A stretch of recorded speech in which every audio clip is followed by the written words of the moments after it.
You're listening to an Airwave Media podcast. Recorded in Chicago, Illinois, with your hosts, Ken, Matt, Neal, and Jeff. This is Triviality. Hello and welcome to Triviality, the game where lack of seriousness meets a little bit of knowledge. My name is Neal. I'm here with Jeff in the studio and Matt over the internet. How are you both today? Good. Hey, doing good. Doing good. Where's Ken? Jeff? Where's Ken? I'll tell you where Ken is in just one second because it has to do with this next message. Happy birthday, Jeff. Oh, thank you. Oh. He didn't want to be here on his birthday. He said, Jeff wanted to be here on his birthday. Ken was like, if someone's going to have Jeff's birthday off, it might as well be me. Happy 30th. 30 looks good on you. Thank you. You do me so much. And the reason Ken isn't here today, he is technically here, but he's actually hiding in one of those jump out birthday cakes, but he doesn't know that I'm telling you both this. So he's going to be in there for the duration of the episode. And then once it's over, he'll pop out, hopefully. Oh, happy birthday, Mr. President. Yeah, exactly. He'll be wearing the same dress as well as Marilyn Monroe. We're excited to be here today. We have some great guests. I'm going to start with introducing our guest player today, who's going to be partnering with Matt. Coming to us from Belmont, North Carolina, Oakland 5 supporter on Patreon, James Litvak. How are you, James? I'm doing pretty good. How you guys doing? Doing great. Tell us a little bit about yourself. Let's see. I've been listening to you guys for a few years now. I apologize. I only became a Patreon supporter recently. No apologies. Thank you for your support. Everyone else should do it now. Little plug. I don't know. I'm fire sprinkler designer here in Charlotte. I'm originally from Toronto, but I've been living down here for almost 20 years now. You designed fire sprinklers? Fire sprinkler systems. Oh, I was like, I think there's one design. There's not too many different designs. There's quite a few. I can show you the NFPA book that outlines all the code regulations, Matt. There's a lot. Yes. I'm married to my wife. We just had our 13th anniversary on Wednesday. I've got a son who turns almost 10. Been a big trivia fan forever. And I used to play bar trivia regularly. Love watching Jeopardy every day. And really happy to be here. Yeah, thank you for being here. And so, Matt, you're going to partner with James today. And James, you had a fun team name that I think you're going to try and be today. And we'll see if it'll stick. Yeah, so this is some friends that I played bar trivia with for years. It's their team name, but I'm going to co-opt it. It's Copperheads and Condoms. Oh, no. We're not. I don't think we're going to roll with that one. Ken's going to hit the bleep button, even hiding in the corner there. And then we're just going to be inappropriate bar team name. That Inappropriate works. Bar trivia team You name. know there's always one. There's always one. So, Jeff, you and I are partnering today, and we didn't know what team name to pick. And, Matt, you went to Google AI, and what did it give us? Google AI suggests the most generic trivia team name is the Brainy Bunch. All right, so we'll be the Brainy Bunch versus the Inappropriate Bar Trivia team name, but we need a host, and we're so excited to have her back. Always a blast hanging out with her. Coming to us from Holly Springs, North Carolina, Savage Superstar on Patreon, Caitlin Joyce-Senay. How are you, Caitlin? I'm good. How are you guys? Doing well. It's so great to see you. Tell us what's been new in your world and what you're up to. So I just celebrated my son's first birthday yesterday for a birthday party. It was a puppy party because he loves dogs. And we had our friends bring their dogs. So we had like 9 dogs and like 25 people. It was a little chaotic, but it was fun. He smashed his cake. So he had a good time. I do think 9 to 25 is the perfect dog to person ratio, to be honest. Yes, I think so too. Yes. Multiples were there. And speaking of dogs, I have my dog trying to get into my bedroom. So I do feel like there's such a thing as good chaos, though. There is, yes. And luckily it was a nice sunny day outside. So it was actually okay to put them outside for a little bit. It was very hot. So it was a little bit of chaos. But yeah, that's the newest thing with me. And a huge Buffalo Bills fan. Oh, yes. Yes, we are a Bills family. Actually, my husband, we have a Bills flag on the outside of our house, but it's gotten real tattered over the last 2 years here because of thunderstorms, sun, and all that jazz, and it actually ripped. And we kind of been leaving it up mostly so because it's representative of how we felt about the last season. Mm-hmm. But my husband for his birthday got a new Bills flag from my father and stepmother. So now that one's hanging outside and it looks a little nicer than the tattered sun bleached. I was worried you were saying it was like rivals, like tattering your flag or something. But thankfully it wasn't. Kind of is, because here's the other thing: is my dad and stepmom live in Kansas City. Oh, okay. And they're big Chiefs people. So for my son's first birthday, they were visiting last weekend, and they got him these jerseys, little baby jerseys, but they were cut in half. So one half was Bills and one half was Chiefs. So flip it around and like Nelly at the Super Bowl. Yeah, exactly. Well, we're so excited to have you here. And speaking from fans of the Chicago Bears, we hope that Chase Claypool doesn't play because he's a bad luck charm, and you don't want him to ruin your wide receiver core. But we'll see what happens this year. But yeah, thank you for being here. You're going to be our host today. We're excited to play. And do you have any preference on the rules read while we get started here? I mean, I would like Dutch Boy. Okay, we're going to go to Willem and get the Dutch Boy read. De regels van het spel zijn simpel. 20 vragen verdeeld over 2 rondes, waarbij elke vraag 10 punten waard is. Halverwege is er een speciale swingronde, ontworpen door de host van deze week. Na deze rondes beginnen de spelers aan de finale, met de punten die ze hebben verdiend. En hebben ze de mogelijkheid om 0 tot 30 punten in te zetten op 5 gecategoriseerde vragen. Aan het eind van het spel wordt iemand benoemd tot the cream of the crop. I'm talking about all the way to the top. Yeah. Thank you, Willem, our true Dutch boy of the podcast. So we know the rules. Popular read. It is a very popular read, and I think how many people can actually understand it, we don't know, but it sounds cool. That's what matters. Yeah. Hopefully our new listeners understand where that's coming from and why we do that. I really, it's like I struggle with most of it, but like by the time it gets to the end, I'm like, I feel like I understand it, cream of the crop, right? Yeah. If you're a new listener, about 30 questions, most points wins. That's basically what it is. So, let's throw it to Caitlin, and we're ready to play. All right. So today's game, it's going to be traditional played. However, I do have a theme, and it's in celebration of one of my favorite artists, Taylor Swift's album release. So the categories are all going to be Taylor Swift songs off the Tortured Poets department. So cool. Now, which edition is this going to be? The first edition, the digital edition? Oh, it's the second vinyl edition. It's the LP. Okay. Less questions. Okay. 31 seconds is a lot. All right. So let's get started.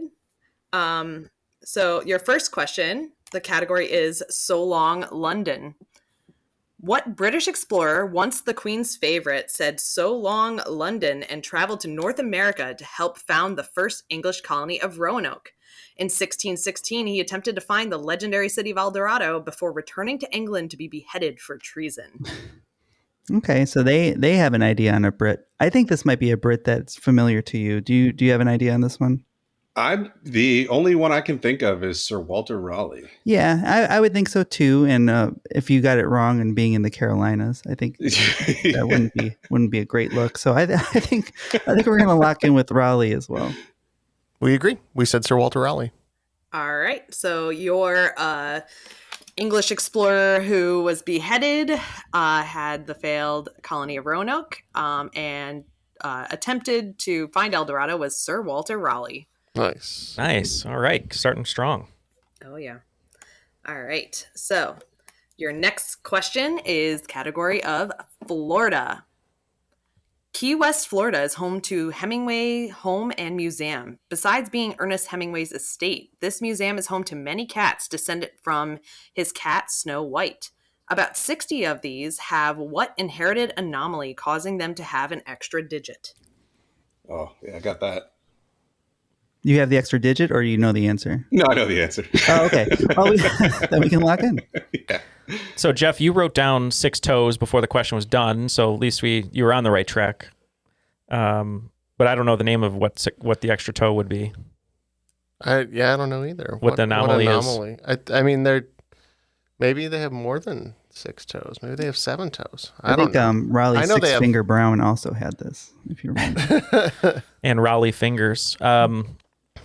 Yeah, I have no idea. I don't think I'm going to come up with it. I know nothing about cat anomalies, so I don't know. I just think they had extra toes. Maybe we'll call it the Jellicle anomaly. That's our answer. All right. Now, I'm pretty sure this is called their polydactyl. The six-toed cats that are swarming the Hemingway house are polydactyl. Wow. Making their first appearance in the new Jurassic World movie. All right. So we have our third question, which is called which is in the category of Fortnite.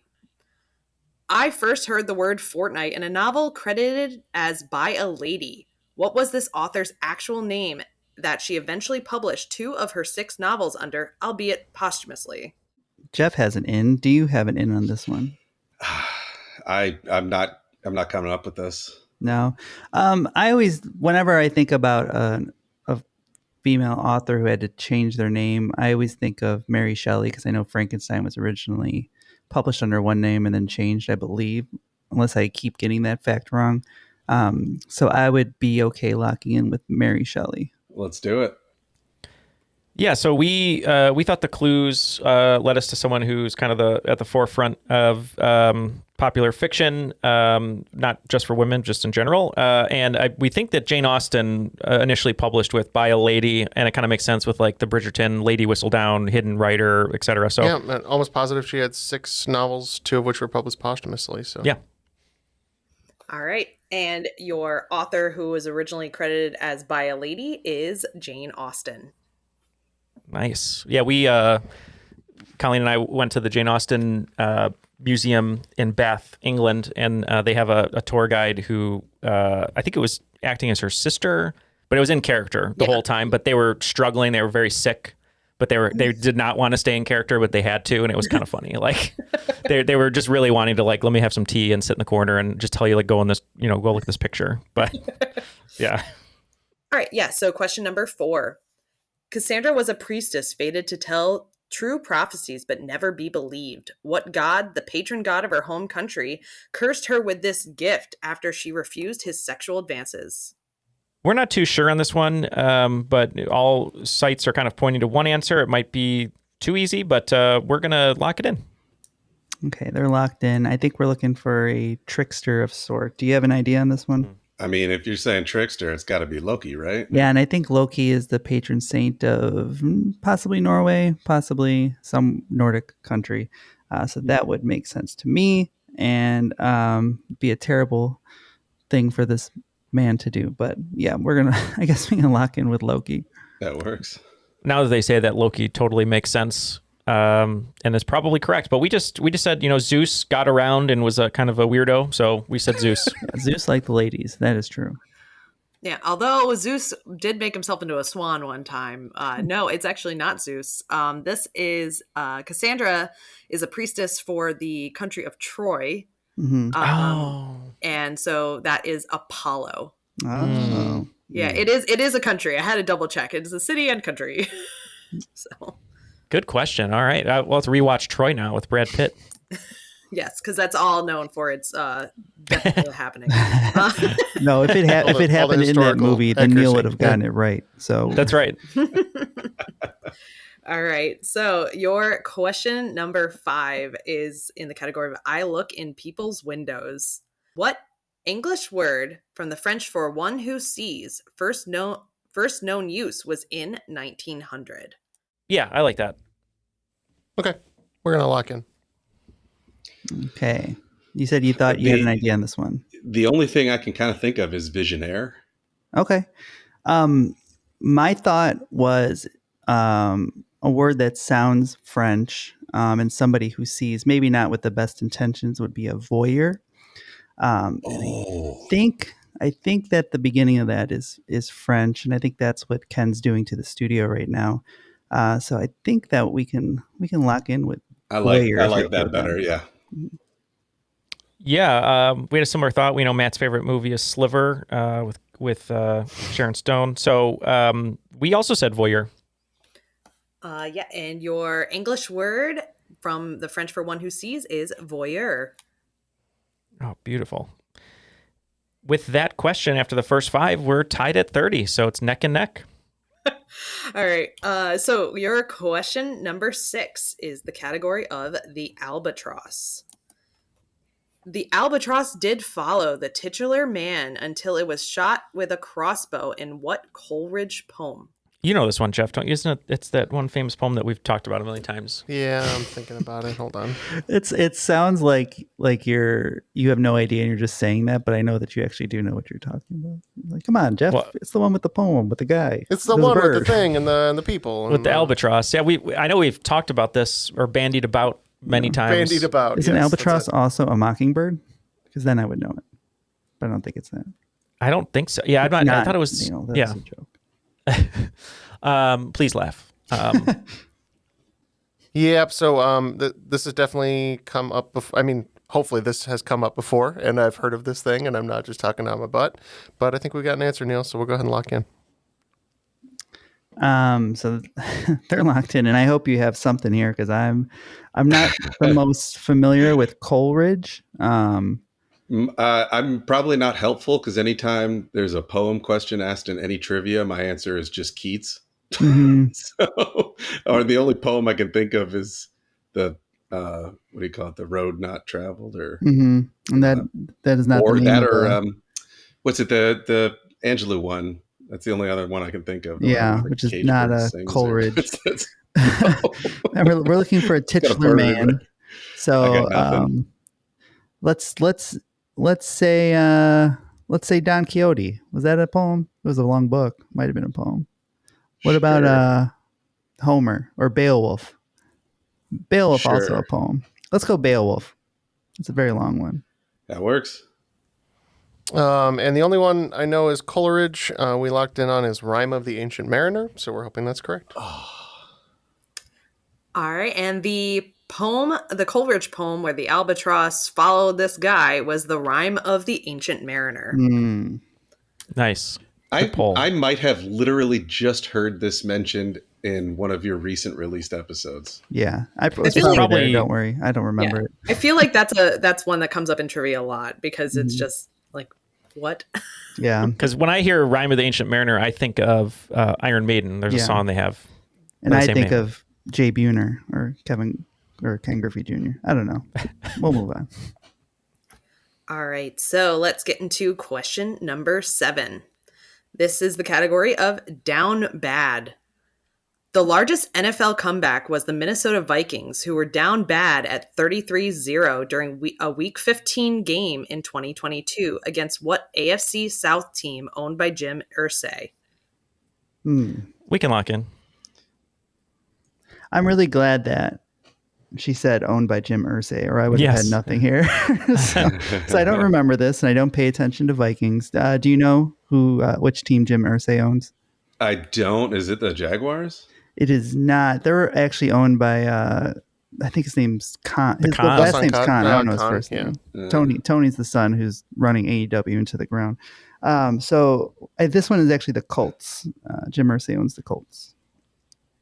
Yeah. South. We think it's the Colts, and we're going to go in the tanning booth, join them, and we'll answer that. So your answer to the largest NFL comeback, it was the Minnesota Vikings against the Indianapolis Colts. All right, so let's get into your question number 8. Is in the category of the Black Dog, which in my humble opinion is the best one on the entire album. So, ooh, hot take. Oh yeah, that's my favorite dog. Yeah, Taylor Swift wrote this song referencing the Black Dog Tavern, but what band has a song of similar name referencing an actual black Labrador who might have been spending the evening with a woman who was making you sweat and making you groove? We got this. Oh, good.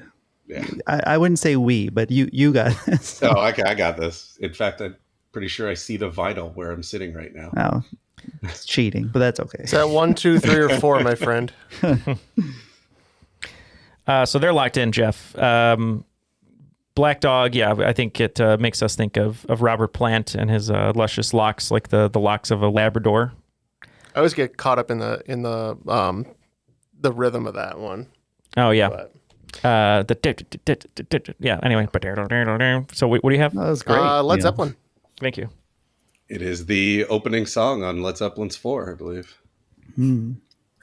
Yes, so this other song called Black Dog is by Led Zeppelin. And incorrectly given as advice by Mike Damone in Fast Times at Ridgemont High, if you're on a date, to throw on Led Zeppelin 4. But we all know 3 is a better date album, so... That's right. I do want to say, just for the listeners at home, so the quarterback of the Colts was Matt Ryan. So he got beat by Brady 28 really? He came back from 28-3, and then Matt Ryan lost again to the Vikings. He was in his crazy Matty Ice Bath era. He was hurt. Yeah, right. He was an old man. All right, so now we're on to question number 9. This category is But Daddy, I Love Him. Princess Ariel needs to calm down and be grateful she didn't end up as Seafoam like in the original story by what author? Yeah, we can lock in. I agree. Now, did Taylor say this to her dad about Maddie Healy? Yeah, I believe that is the idea of this one. Oh, is it? I was just making a joke. Is that what it's actually about, probably? That's what... most likely. Oh, okay. All right, well. It has not been confirmed.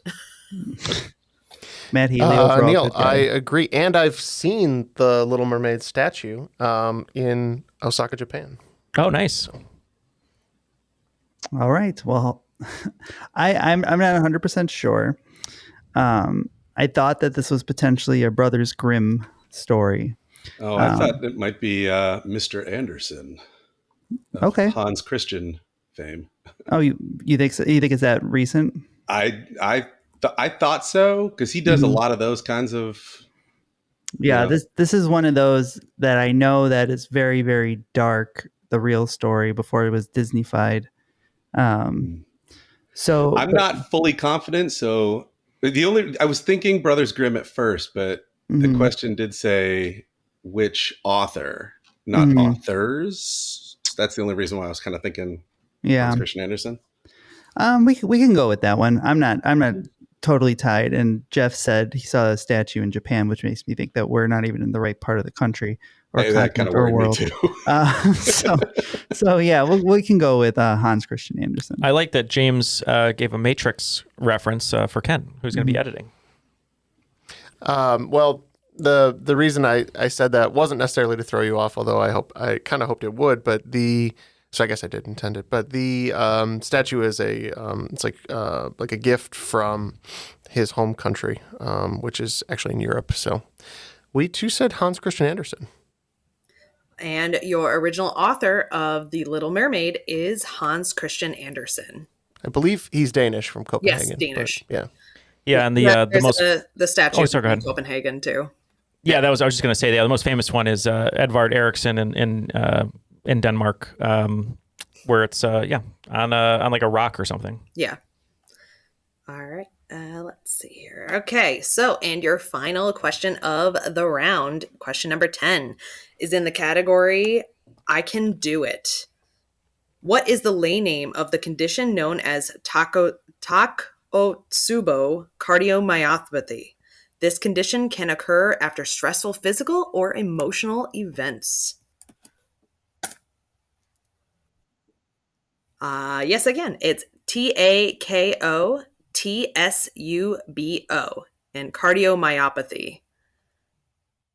All right, Jeff, we discussed for a little bit, and I think we're good with our answer. Let's go with it. Okay, so we're obviously looking something heart related. What were you thinking?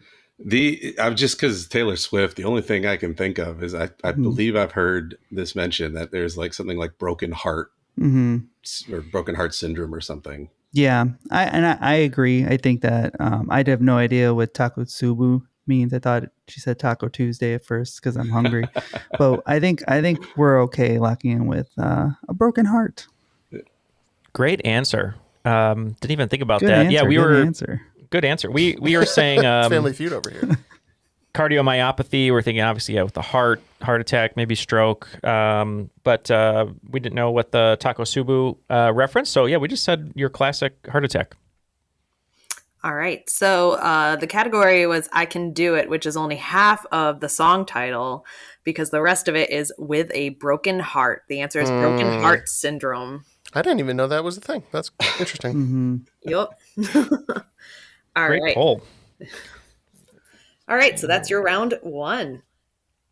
After the first round, it's looking like things are still tied. So both teams have 70 points. And thankfully for question 6, the Brainy Bunch got that one right. And then question 10, Inappropriate Bar Trivia Team Name, got that one right, keeping it tied. So we're at 70 going into the swing round. Feels like anyone's game, Neal.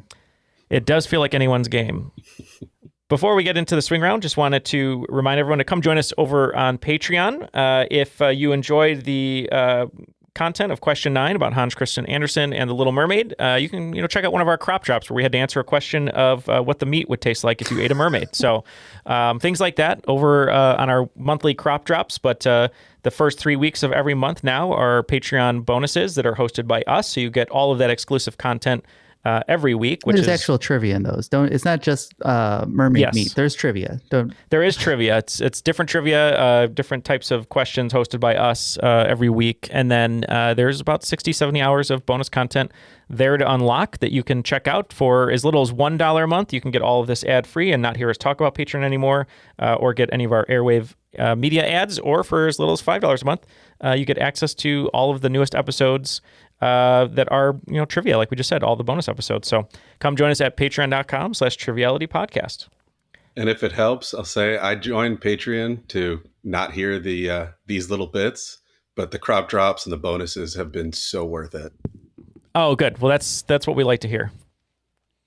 All right, Caitlin, what do we have for the swing round? You said it was going to be a doozy. Yes. So the category of the swing round is the Tortured Poets Department. This is a swing round, and they're all limericks about people. Ooh, so okay. I'm going to give you a limerick, which has hints within it, and you're going to name the person it's about. Oh, no, it's that man from Nantucket again. Yeah. So, for instance, I'll give you an example. In his life, many plays he created. By scholars, they were very well rated. Whether writing about kings or tragical things, in schools, his work we all hated. So that one would be William Shakespeare. Yeah, Billy Shakes. Yep. So that's All right. what we're going to go with. Now, are they all tortured poets? No. No, they aren't. But you are going to be tortured by the poetry of mine. 10 limericks about poets. I'd have to leave. I apologize. No. Your first limerick.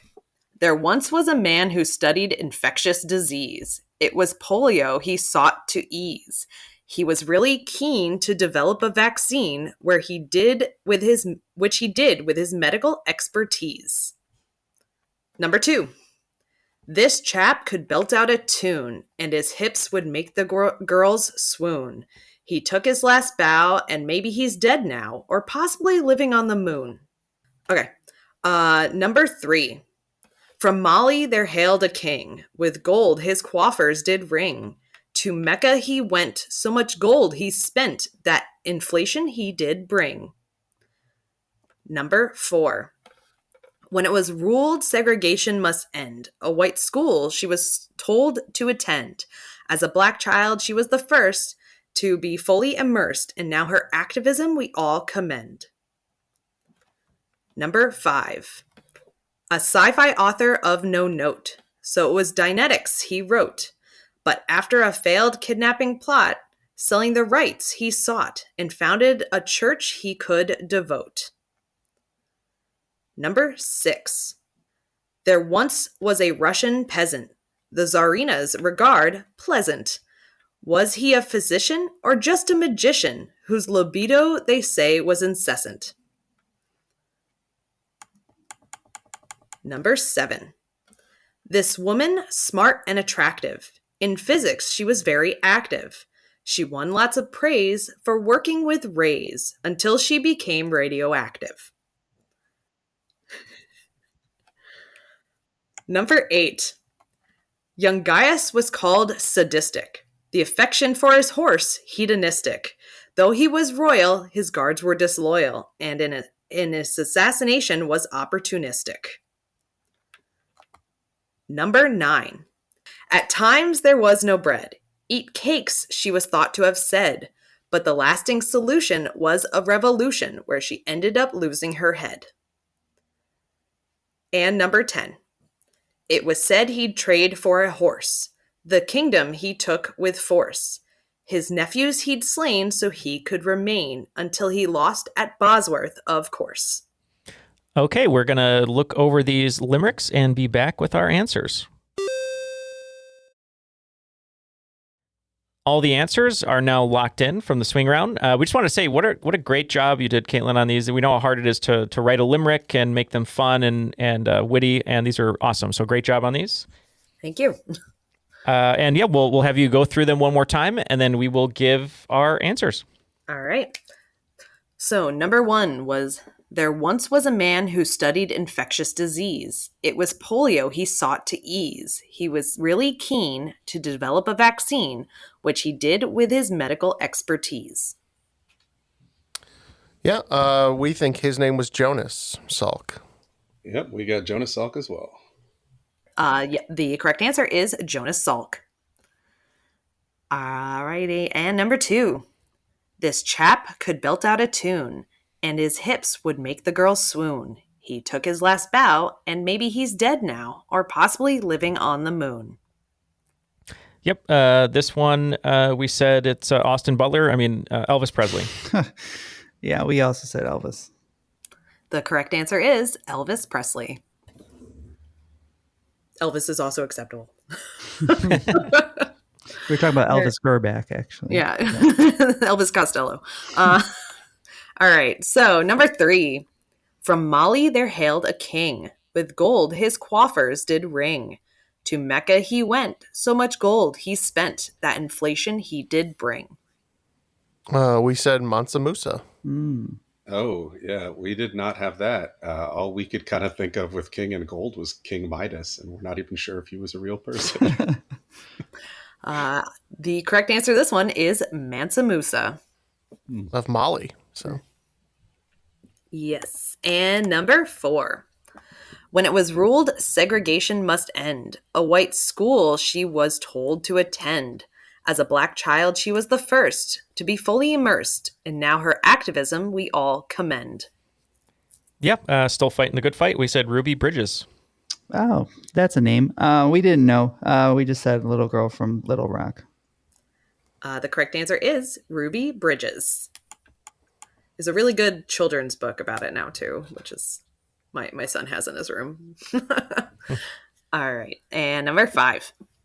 A sci-fi author of no note. So it was Dynetics he wrote. But after a failed kidnapping plot, selling the rights he sought, and founded a church he could devote. yeah, L. Ron Hubbard. Yep, not Zemu, but L. Ron Hubbard himself. Don't be glib, Matt.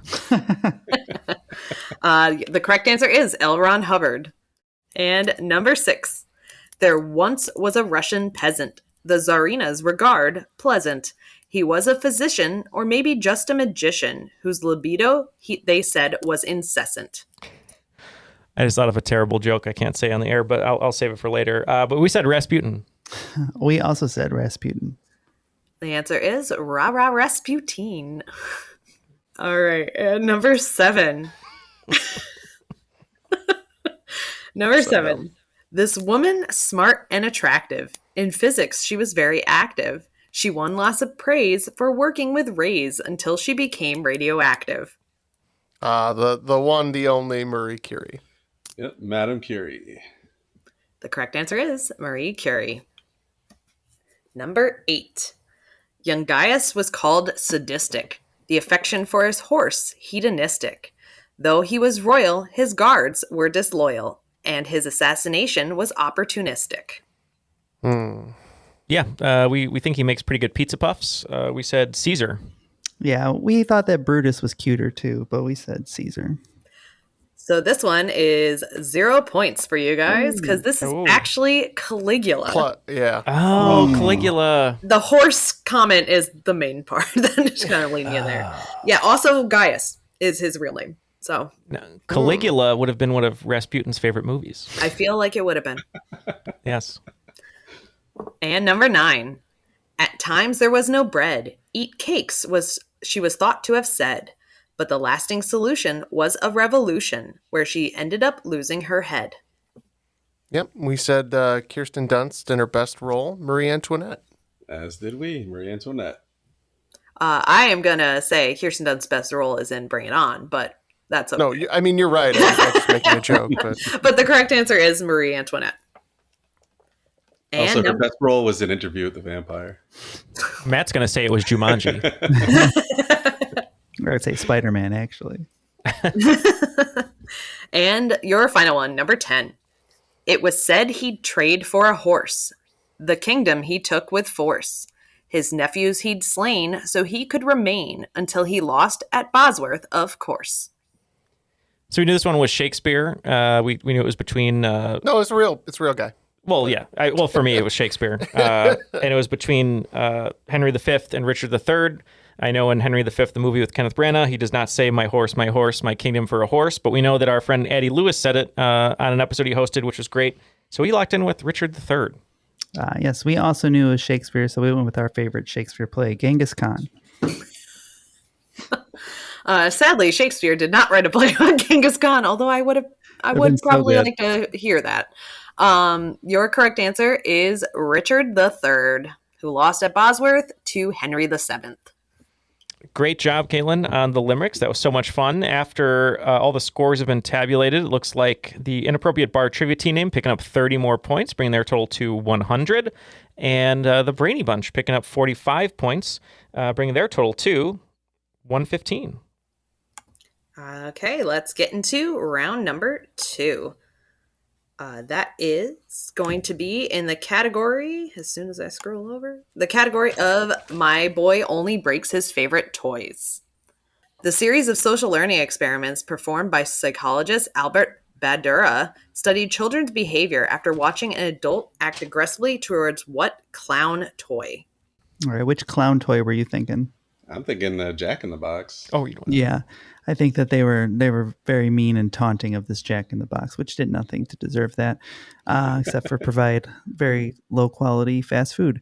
So we can also, I guess we can lock in with Jack in the Box. Yeah, so we had a very similar conversation. It made us think of the movie Elf when Will Ferrell's character Buddy gets scared by the Jack in the Box, and we were like, maybe that would make someone want to beat it or something. So we said Jack in the Box. So your correct answer is actually a Bobo doll. If you remember a Rugrats episode specifically is how I remember this. It's that blow up clown doll. Mm-hmm. That's right. And so, yeah, they wanted to see how children react if an adult like punched it. Yeah. And apparently children were like, yeah, we're going to do that too. We did it in Ninja Turtles too at the beginning of the I was just going to say, that's my favorite. Yeah. My only reference for that thing even existing, to be honest.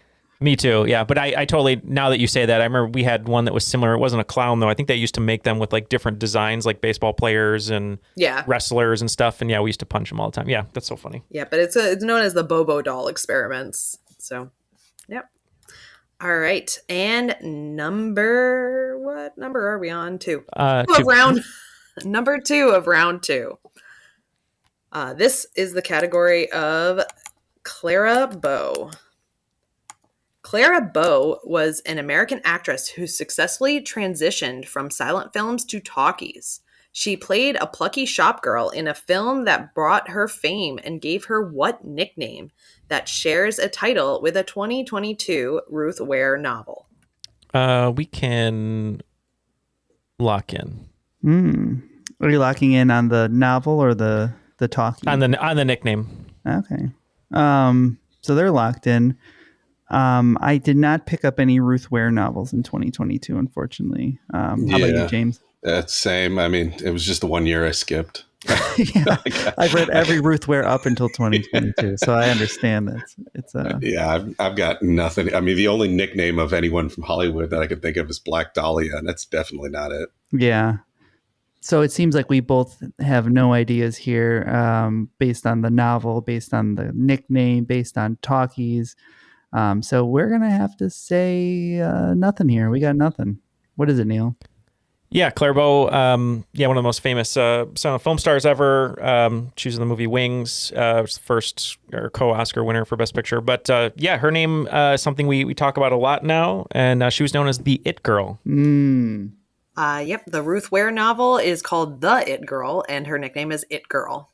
So she was the first. I have heard of that novel. Never would have got there, though. It's okay. I read it. It's fine. But it was a bestseller. So, Rave Speaking reviews, of books, it was maybe you take some of those limericks. You should make a kid's book. That'd be oh fun. yeah, the inappropriate kids books. All right, let's get into number 3. The category is The Bolter. Runaway Bride was the second film starring Julia Roberts and Richard Gere. This was also the second film to team the two up with what film director, who is also known for the creation of Happy Days? We're locked in. I was hoping that it was going to be what was the first movie. So, because that I knew. I don't know who Roy directed. Orbison song? Yeah. Who? It all fits with the theme today too, because this director also directed Taylor Swift's first film performance. The Giver? Is that right? No, no. Dang. I just know she was in that. Any ideas on this director? Not really.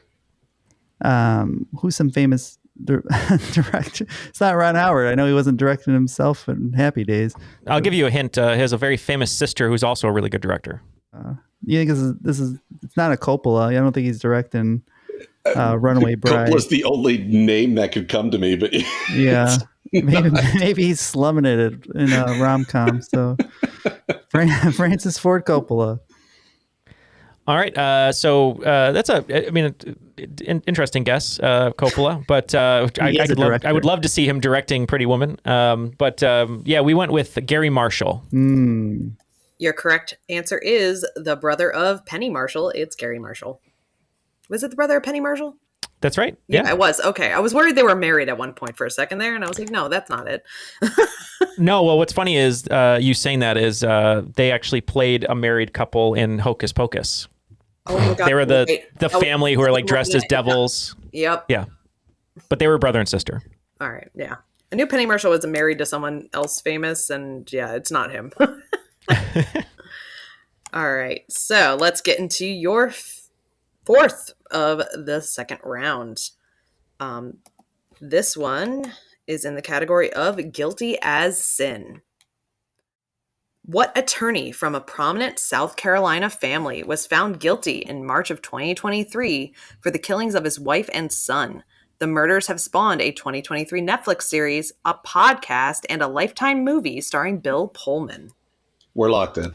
Oh, good. I was like, man, this round couldn't go worse for me. I don't know at all. This was big news around here, so yeah, I got it. Man, James is into the true crime here. I know what they're talking about. I've seen the trailer of the Bill Pullman movie. It was a big deal. He went over to Lifetime. And a podcast? Can you believe it? It's so hard to start. I know, right? A true crime podcast? Are those real? I mean, when we started podcasting, that it was like it was like the thing you did by itself, and now a podcast is like an addendum to another thing. It's like, oh, and also there's a podcast. Where's our Netflix series? We should have the people behind Serial do a podcast about Triviality and ask us questions like they do on the first episode of Serial. Like, do you remember what you said in episode 1? And we would all be going to jail because we don't remember what we said. Godzilla is a dog. Yeah, exactly. I have no idea. Bill Pullman was in a series with Jessica Biel, like the Candy murders. That they also did one with Elizabeth Olsen, but I know that's not it. So we're just gonna say while you were sleeping with the enemy. That's the name of the attorney. Yes. Very long name. Yes. Oh my God. Yeah, this was former prosecutor Alex Murdaugh. The correct answer is the prosecutor from a long line of prosecutors is Alex Murdaugh. Wow. And what's the name of the Lifetime movie? Do you have the title? I think it's called just Murdaugh Murders. I'm pretty sure. Oh, the Murdaugh Murders. Okay, Yeah. well, that makes sense. Alliterative, yeah. Yep. Making a murderer. I don't know. Tonight at 7, the Murdaugh Murders, starring Bill Pullman. The whole thing is wild because they also covered up a different death earlier that his son did, and then he just was like, I'm just gonna off everyone. The only reason one kid survived is because he wasn't home.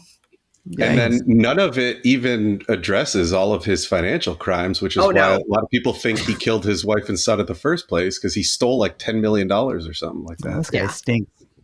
Yeah. Yikes. Awful. Yeah. So, he sucks. That's why he's in jail. Good. All right, let's get into number 5. This is in the category of So high school. What rock band I listened to a bunch in high school is currently on their farewell tour after 30 years together? Their last tour was in 2022, where they teamed up with Simple Plan to blame Canada.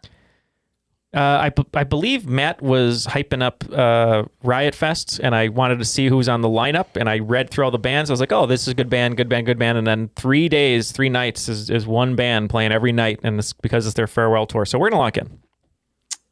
I'm not 100% sure. Do you have any initial thoughts? The Blame Canada one is kind of throwing me. Mm-hmm. But so I don't know. Yeah, so I think 30 years, which would take it back to what? 1992? Oh, it was in 22. Okay. Oh, they were 30 years together.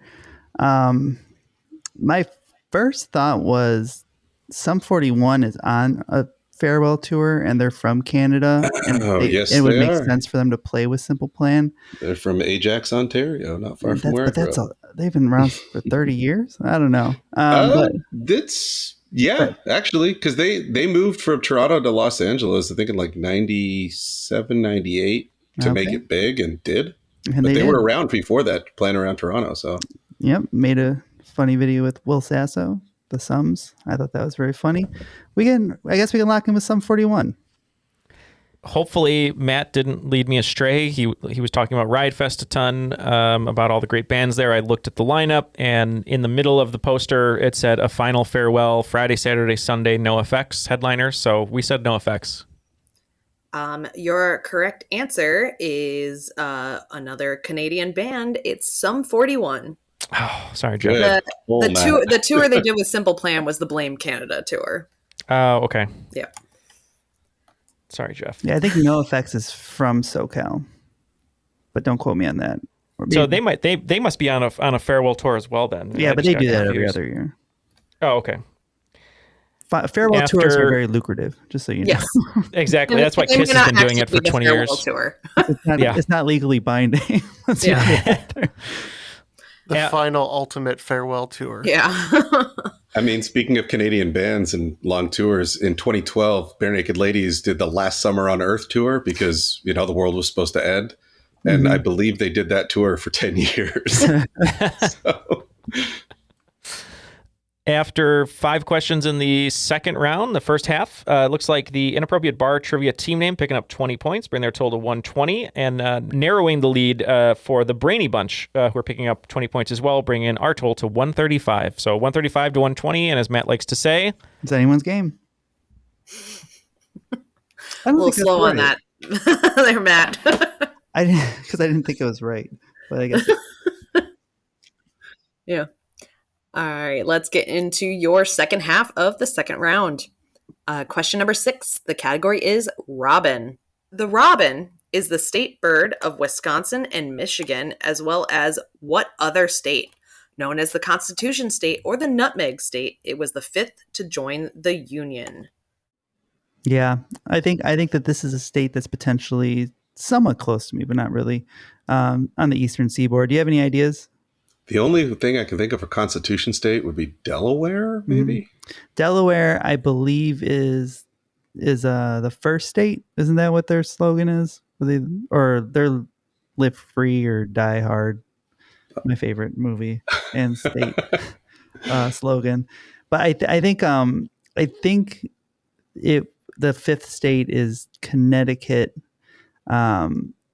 I think it's in that eastern seaboard, and I think that one was 5th. So we can lock in with Connecticut. Yeah, Delaware loves to tell everybody they were first, and I'm pretty sure New Hampshire is Live Free or Die Hard. So, but yeah, we agree. We said Connecticut. Your correct answer is Connecticut. Yeah, see, I think Nutmeg would be apropos for Connecticut. You have the birthplace of what inspired Gilmore Girls is from Connecticut. Washington Depot. You have Stamford, Connecticut, where WWE is based. A lot of old money. So a lot of old money. They love nutmeg. Yes. I assume. Alrighty. So let's get into number 7, where the category is The Alchemy. Alchemy is an ancient proto-scientific tradition where the main goals are to transmutate base metals into noble metals, to create the pancreas to cure all diseases, and to create what magnum opus that connects these goals. This term entered the pop culture sphere in 1997 after the release of a worldwide bestseller. All right, so they are locked in. Now, hear me out. I think I have an idea. 1997, pop culture. What do you think about the Da Vinci Code? I can't think of anything, so that works for me because that was a huge bestseller. I'm a huge Hanks head, so this is a big movie for me and a big book. So I think we can lock in with the Da Vinci Code. Big Robert Langdon head. Yeah, we were trying to think of just different books that would have been around that time, and we were like, oh, if it came out in 97, it was a worldwide bestseller, it probably would have become a movie. And we were trying to go through maybe what came out a few years after that, and yeah, we had no idea, so we just said the Da Vinci Code as well. Your correct answer is actually by an author who will not be named, because it is The Philosopher's Stone. It just hit me as soon as it just hit me. Oh. See, and I would only know it as the Sorcerer's Stone. So yeah, which I would have also accepted because of they're used interchangeably in the alchemy. So, yep. All right, so no points there, but let's move on to question number 8, which is in the category of the smallest man who ever lived. Joe Alwyn. I don't know. I'm just saying names. I don't know. Allegedly. It's Kevin Hart, right? Is that the answer? Yes, her small short fling with Kevin Hart, literally. Yeah. Thought of as a small Frenchman, Napoleon Bonaparte was most likely a 5'6" man born to an Italian family on what newly French Mediterranean island? All right. Well, hopefully Ridley Scott did, even though the movie stunk, hopefully his history was right. So yeah, we're locked in. Newly French. They're still buying stuff. What are they doing over there? Do you have any ideas here? There's a lot of buying and selling going on at this time. I guess. I mean, Mediterranean islands is Cyprus. Yeah. I don't know. I don't know what else is out there. I mean, yeah. I mean, I don't have anything else either. I did know Napoleon, not that short. So 5'6" is pretty short. Sorry, guys. Not for the day. Not for the day. Short king. Yeah, Napoleon. So Cyprus, that's all we got? That's all I can think of. Yep, that's all we got. Maybe he died on that Cypress Hill. Yeah, Jeff, we wrote down the same answer. You want to take it? Yeah, we think this is the island of Corsica. All right, and your correct answer is the island of Corsica. It became French, I think, like a couple months before Napoleon was born. So it was originally Genoese. Newly French then, not now. Yeah, sorry. I was like, what is France doing? Buying stuff. Just buying stuff. They were feeling a little bit imperial, so they're like, why not? Yeah. All right, let's get into your second to last question, number 9 in round 2. This category is Little Old Me. Mike Nichols is known for directing such films as The Birdcage, The Graduate, and what other film? The first film to be nominated for every Academy Award category. All right, so I guess, do you have any ideas off the bat? No. Okay. I'm bad with movies. Well, Birdcage is early 90s, Graduate 80s, I think. So I think we're looking somewhere in the early 80s, mid 80s possibly. My first thought was, I know because it's not The Godfather, right? Because that is Coppola. We were talked about earlier. Yeah. Driving Miss Daisy was nominated for a lot of things. It's in that time period. We could be looking at one of the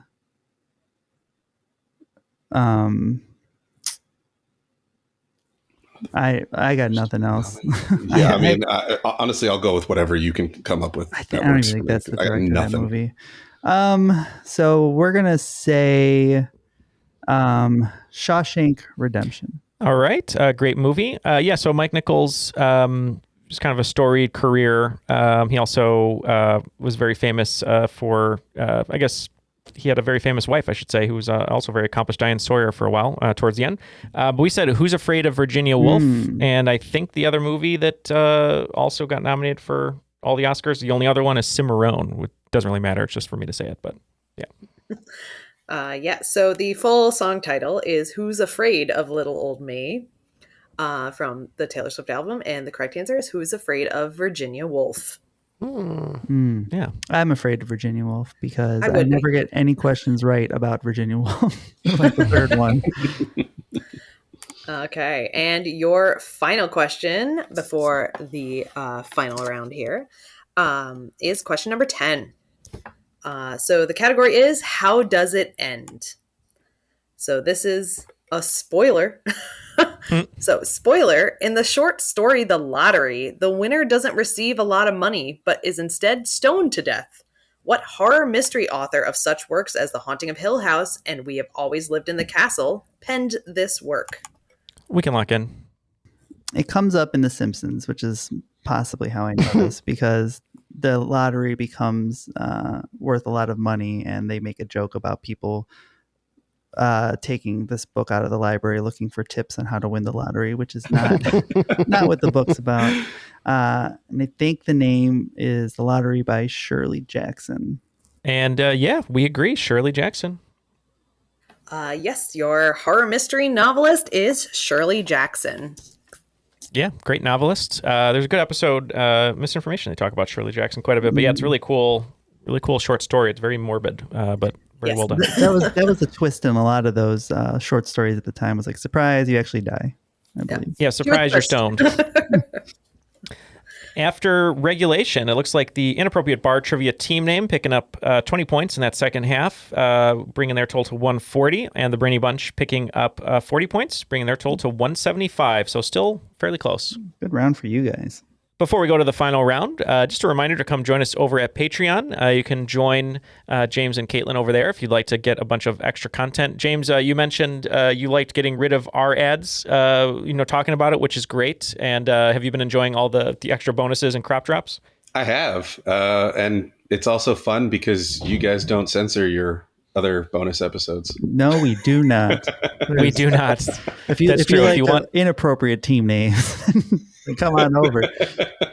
Yes, if you want uncensored Triviality, definitely come on over to patreon.com/trivialitypodcast. And Caitlin, you've been a Patreon member for many, many years, Thank you so much for all your support. I think since the beginning almost. Pretty much. I think I joined in, I want to say 2015. It's been a while.